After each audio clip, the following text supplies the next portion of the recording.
flirting with fire. If each choir needs preaching and everyone's reaching into their pockets to see what they got, if not a lot has changed.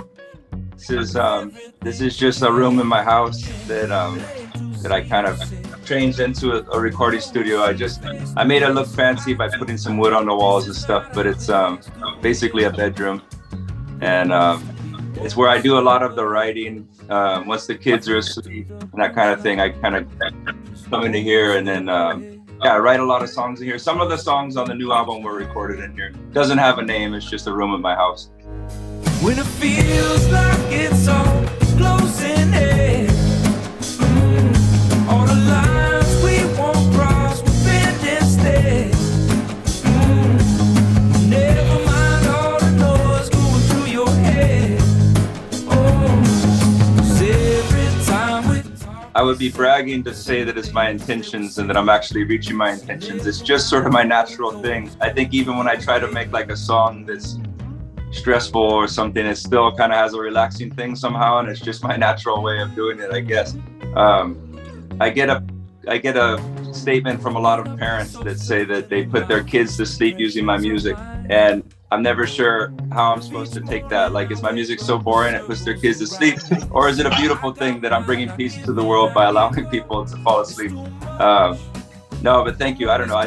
If my music can calm people, then it makes me really happy, and it's an honor to hear that. not enough in this house of cards. Who wants to be one step ahead? First to the punchline, just one step ahead. First to the punchline. When it feels like it's all. It's just the idea that sometimes we can have these ideas and these dreams that are really far off, and we have these ambitions, and sometimes those ambitions or goals can get in the way of just reminding yourself to be present and to find love all around you, or beautiful things. Sometimes it's as easy as walking through a doorway and just being outside under the moonlight, anywhere you are in the world.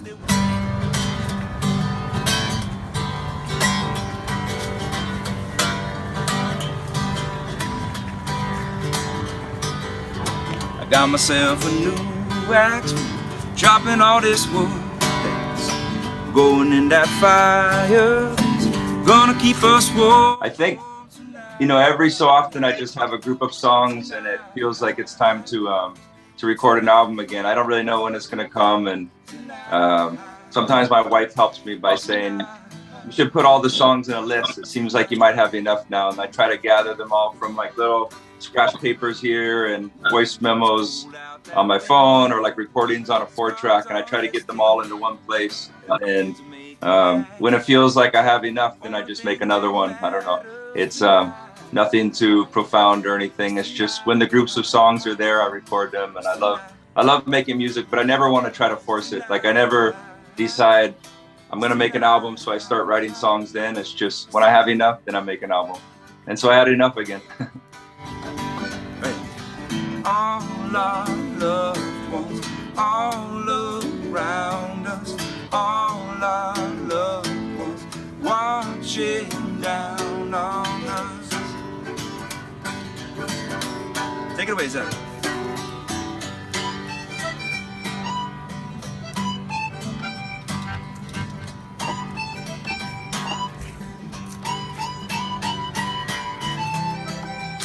And we'll just play music before we go on stage in a little room.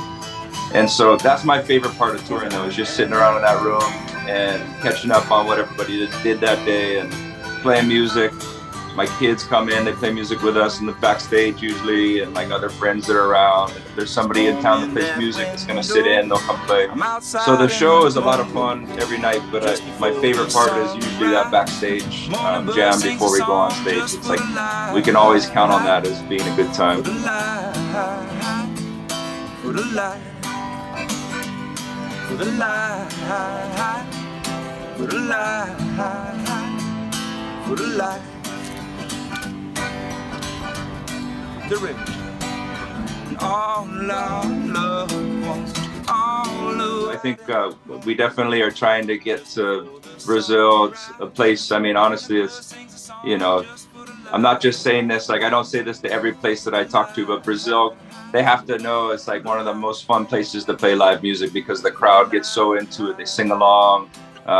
Even like when I played smaller places, like people will get into percussion, like you can hear the clapping is always on rhythm. That's not everywhere you go in the world that people clap on rhythm, you know, but Brazil obviously has great rhythm.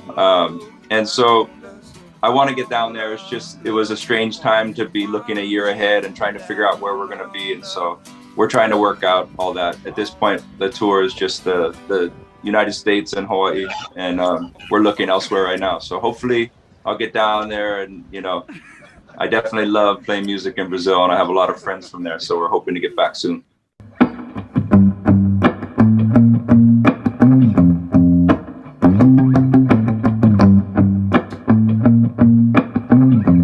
I love, well, any place that we can surf in the day. And it's not like every town we get to surf, but there's been a lot of different towns that we've gotten to surf over the years. Something about just like, that's where my music started. Like before I had a music career or whatever you want to call it, I used to make surf movies. And so I would travel around the spots, and I had this little 4-track tape that came out, and my friends would just make recordings and pass them around. And then, I was lucky that I was kind of coming up during a time where people could burn CDs and like make copies of things. Because when I was going for these surf movies, I would show up in a town and people would be like, hey, let's all come to my living room and you can play music. And so I kind of had this little group of the surf community where I could play a little tiny show in most places. And so that's still like my core. And we always pick up really unique percussion. There's a lot of great shops in the different cities that my drummer likes to take us around to, and just find unique things we can bring home and come in my studio. A lot of my albums were produced by Mario Caldato Jr., who's, you know, he's brought a lot of, he always make us listen to like a lot of Brazilian music over the years. And we just picked up so much from working with him. And then, so he would always be bringing like a basket of Brazilian percussion into the studio every time he'd come. And so yeah, it's a music that we love, and it's been a, you know, huge influence on us. Is the every time we talk, we say the same things that we say. So never mind all the noise going through your head.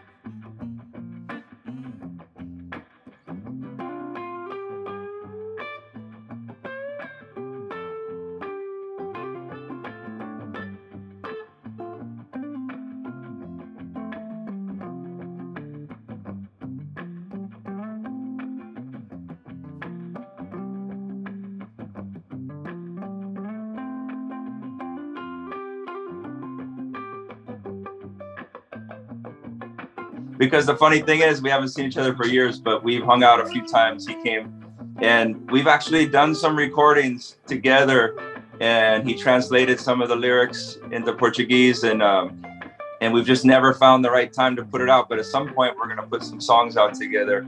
He's somebody I love. I have some of his music on vinyl, and I came home, we had met and hung out backstage, and he passed me some vinyl records, and I brought them home.